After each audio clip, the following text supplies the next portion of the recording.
GAV. Order number 3, CDF and GAV. Order number 4, CDF and GAV. Thank you, Honorable Speaker. Thank you, Honorable Bowen. You are preaching to the converted. Last week, Honorable members, the CS Treasury was to appear in this house on my summons to speak to the House about CDF. The Chair of Budget knows, the majority and minority leaders know. We've just come from House Business Committee. The minority whip knows, and those who sit in that committee know that tomorrow at exactly 3, the CS Treasury is here. And we are going to make sure, and I've already told him, that he's not coming here to engage in any unhelpful rigmaroles. He's coming here first to tell us that a portion of the money has been wired and how he's going to wire the rest of the money for you to get your CDF as we go to the recess for the next 1 month. So it's entirely up to the House. If you want order number 1 to be CDF, number 2 CDF, number 3 CDF, number 4 CDF, we can engage in talking at each other when we have a solution in our hands. And the House Business Committee was very firm, and Millie can confirm that CDF is at the centrality of the management of constituencies, and that CDF is here to stay, and nobody will wish it away, and that will ensure at all times that the Treasury puts CDF on the priority list of the exchequer releases. We very well know, honorable members, the stress that we have been having in our economy, but we also know that with proper planning and engagement, CDF and GAF will continue flowing for you to manage your affairs in the constituencies. So I encourage us not to disrupt the business of the House, because it will be a zero-sum game. Even if we don't sit today, I assure you the minister will be here tomorrow. Even if we sit today, he'll still be here tomorrow. And he'll do what we have told him to do. So let's be better focused, and let's not be what the Brits say, you are penny wise and pound foolish. Let's be penny wise and pound wise.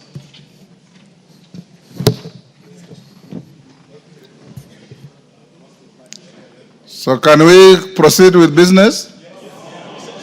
Go on and call the first order. Order number 1, administration of oath. Yes, hold on. Makali Mulu, what is it?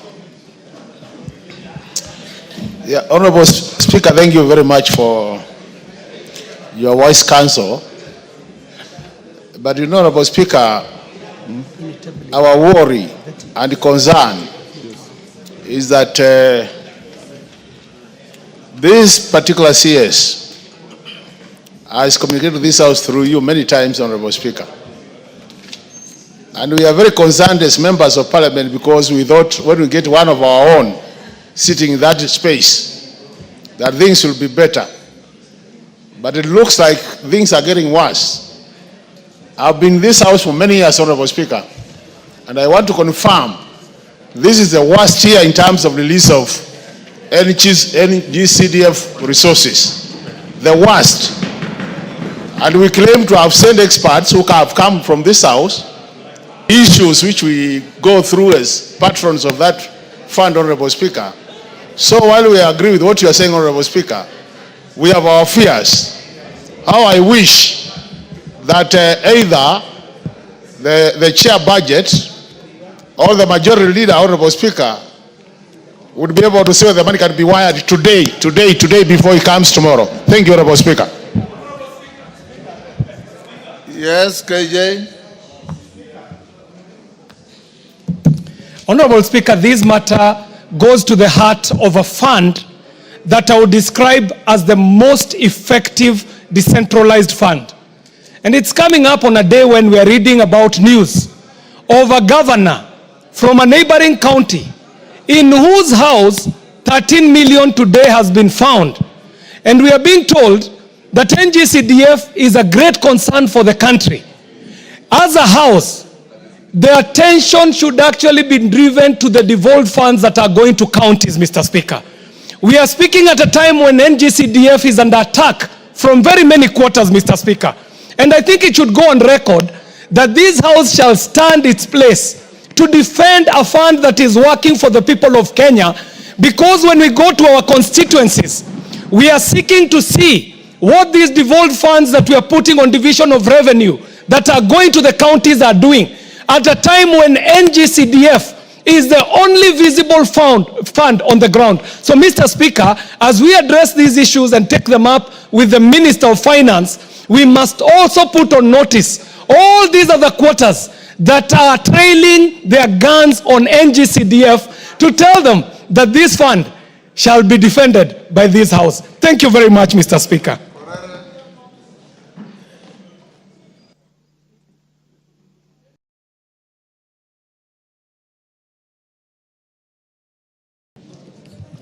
Thank you, Speaker. Speaker, thank you for your guidance also that the minister will be appearing in this House tomorrow. But again, Mr. Speaker, we are so passionately speaking about CDF because it is a very classical and typical example of what real devolution is. If you come to our county, Speaker, it's very easy to see with your naked eyes what CDF has done, but not what other funds are doing.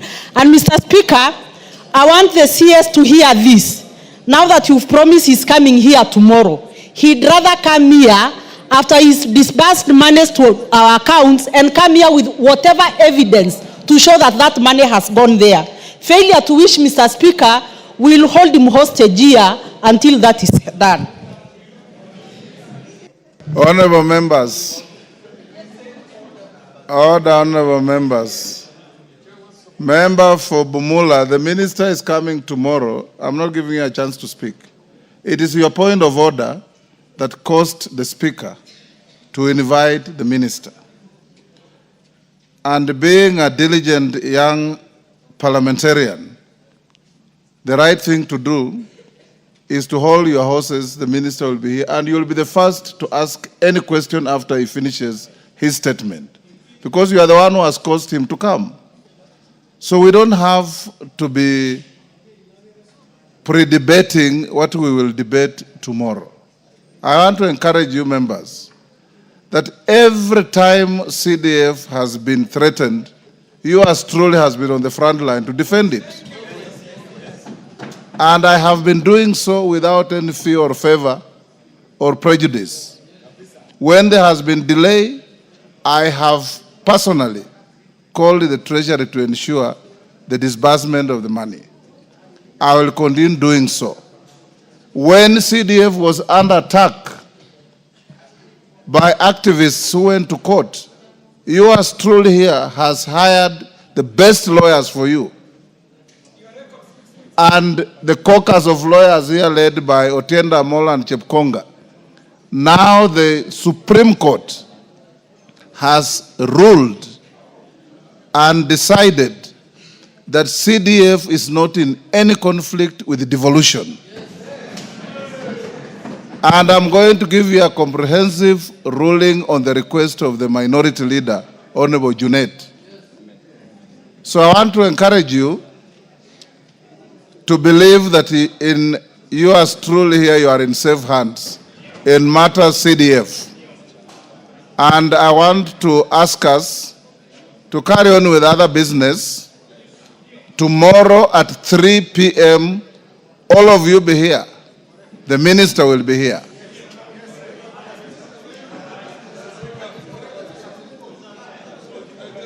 Yes, Farah. Speaker. I'm giving you this Yes. purely on the basis of your seniority. Absolutely. Thank in you. this House and Thank you. nothing Thank you. else. Thank you, Mr. Speaker. Mr. Speaker, if you notice what the Honorable KJ has raised, the CDF is only a trigger. We have a serious problem with the devolved funds in the counties in this country. And there is billions and billions, hundreds of billions of Kenya shillings that's going to waste in those places. Mr. Speaker, I am educating 100 students to do medicine in institutions all over the country. My governor cannot give me even 10 students. And he has all the funds there. And the money is getting wasted everywhere. An equalization fund, they have come for equalization, they have come for CARA, they're coming for everything, Mr. Speaker. We must save this country from the so-called counties right now in this country. Please, this is the debate the members of parliament are really keen to what you call ventilate on. The other ones, we are fully in agreement and we support you. You have done more than all of us put together. Thank you. DK. Thank you, Honorable Speaker. We know very well this National Assembly is under attack from all quarters. Yes. First, we have problems with CDF, and we have also problems with RMLF.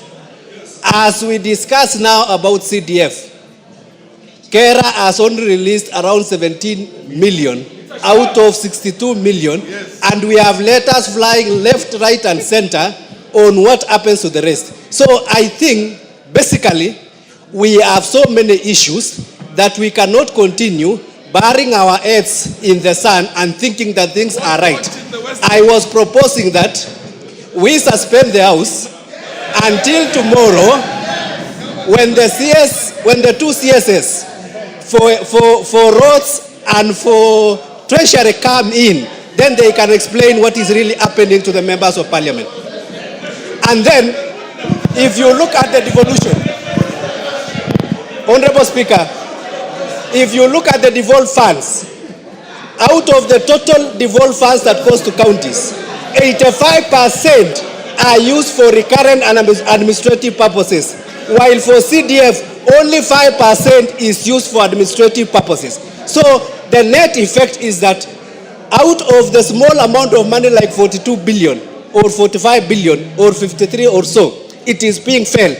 But the 450 billion that is going to counties, only about 50 billion are the ones that go to development. And in that also, the governors will follow to I think we should disband the counties altogether. Your point. Yes, Kainan. And I want my colleagues to listen to me. Mr. Speaker, I was in this parliament just like you are. Next to you. I want my colleagues to listen to this, Mr. Speaker. CDF did not just come out of the blues.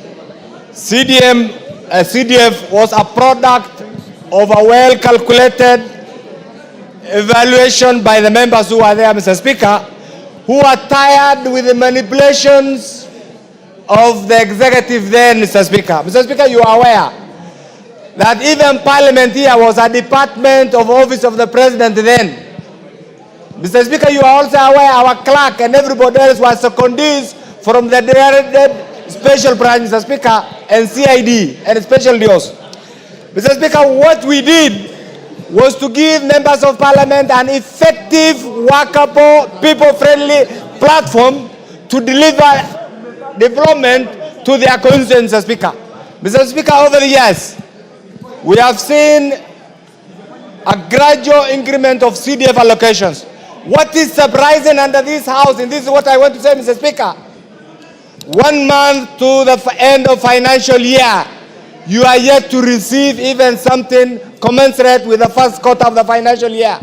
Yet we are here advocating for everything else. Right now, CDF is under threat. And I want to thank you, Mr. Speaker, very sincerely for that decision of the Supreme Court. I know without your input, without all the brains, legal brains that you have put together, even that judgment will not have been possible.